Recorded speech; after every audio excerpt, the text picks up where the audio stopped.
Bernard King, when he gets hot, he scores 60, 70 points easy. I'm telling you. Everybody Hates Chris loved exposing stereotypes as ridiculously as possible, and Everybody Hates Basketball is possibly one of the biggest examples. Since me and Greg couldn't play sports, we talked about them all the time. Front court. What's the difference who's in the front court if Magic Johnson is in the back court?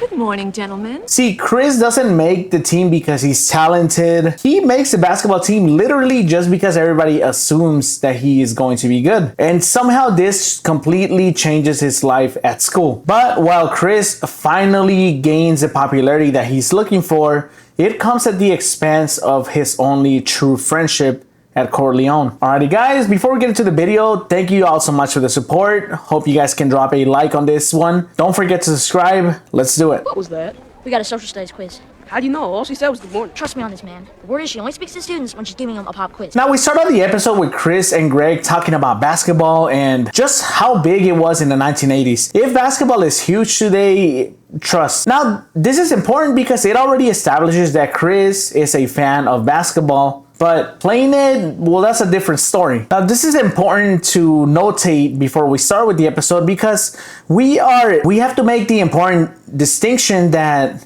Chris doesn't hate basketball. He's simply just not good at it. I gotta warn the others so we can study. Magic Johnson has the ball. 30 seconds on the clock. 2. And the crowd goes wild.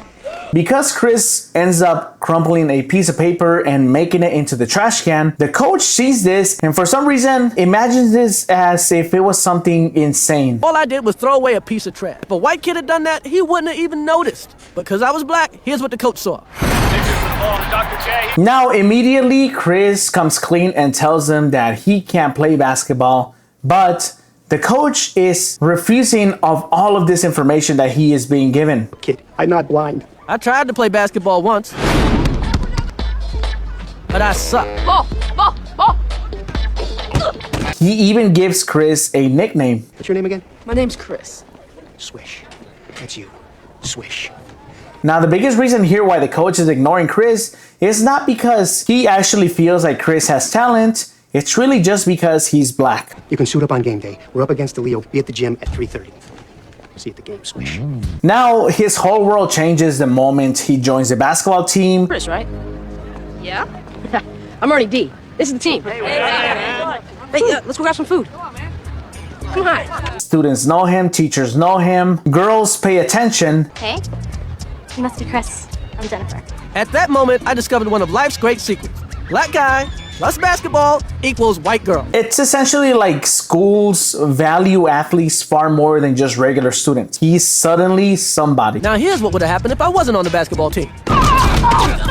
Now, because of this newfound popularity, Chris begins to start ditching Greg.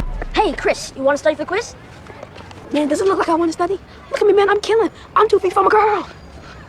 But it's not on purpose. It's really just the fact that Chris now enjoys being accepted. But unfortunately, Greg notices this. Incredible last night. Hey, Chris. That was the first time Caruso ever said my name. Good luck with the game tomorrow. Good luck finding an axe to go with that shirt. Popularity is giving Chris so many more opportunities, but it's at the expense of his only true friendship at school. Now, the stereotype is so strong that absolutely nobody believes Chris is bad. Listen, I need a favor. Huh?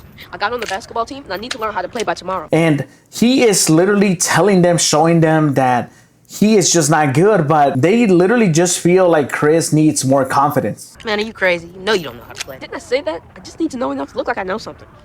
You know how to feint? You mean like fake somebody out? No, I mean like fall down and bang your head on the ground so you won't have to play. Now Chris does start to see some perks of being an athlete. We're having a pop quiz. Yes, I knew it.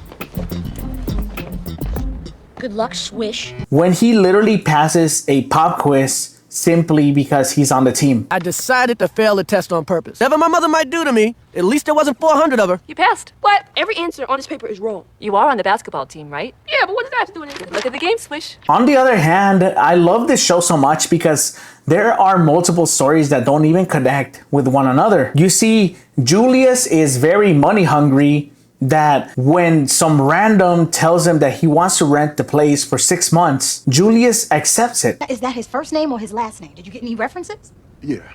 Hamilton, Grant, and Lincoln. He doesn't question anything. He doesn't question backgrounds. He doesn't try to get IDs, names, nothing. Oh, my husband tells me you're from Chicago. That look means, hey, shut up. I know what I'm doing. No. I'm from Philly. Philly. I love Philly. It's all right. All he sees are money signs. Unfortunately, Rochelle sees something else. That man is not from Philly. People from Philly don't shut up about Philly. All they want to talk about is cheesesteaks and Bill Cosby and Patti LaBelle. Who you know from Philly don't want to talk about Patti LaBelle? Back to Chris's situation, he actually asked Drew to teach him how to play, only for Drew to not really be all that motivating. Eventually, we get down to the game. I pass. I want to run you through a couple of plays. Basically, here's you with the ball, and here's the rest of the guys getting out of your way. You got it? Yeah, I got it. Chris has to actually play.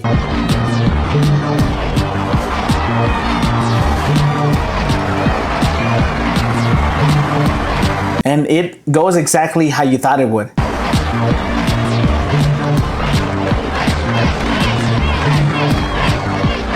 He's awful.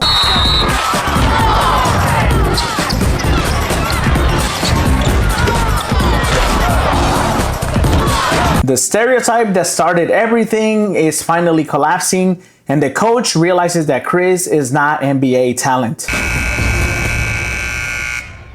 I thought you said you were from Harlem. You see, at the end of the day, you kind of have to understand that popularity comes and goes, but real friendships often don't. I wasn't trying to blow you off the other day. Then why did you? It was just that. It's just I'm not cool. Meanwhile, to wrap up the B plot in the story, Rochelle's intuitions are actually true, as Mr. Tate turns out to be someone that is actually highly dangerous.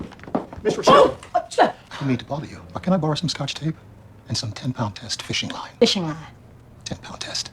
I gotta say, this episode always threw me off, just hearing how Mr. Tate is getting whooped upstairs. Now, this episode is one of the early ones, but it also just shows why the show held up so well. What's that? Nothing. That's just Mr. Tate leaving. Everybody Hates Chris always starts off with some racial stereotype, and instead of preaching, this show lets all the absurdity speak for itself. Nice game, Raj. The one chance you have to make yourself useful, and you blew it. I'd punch you if it didn't stink so bad. Chris repeatedly tells everyone the truth, but everybody's assumptions are way louder than his words. Plus, cool. Wait a second, I thought I had to say plus. I thought you were on the team. It's one of season 1's funniest episodes that literally shows you loyalty, school culture, and it gives you more like a sharp but funny visual commentary of all of these stereotypes that the black community is often faced with. And all because Chris made a trash can shot. That's literally all it took. Alrighty guys, if you guys enjoyed this video, let me know down below. Thank you all so much for your support. Let me know how you're doing down below in the comments actually. I will see you all on the next one. Goodbye. I sucked at every sport I tried. Baseball, football. Like a fool, I even tried bowling.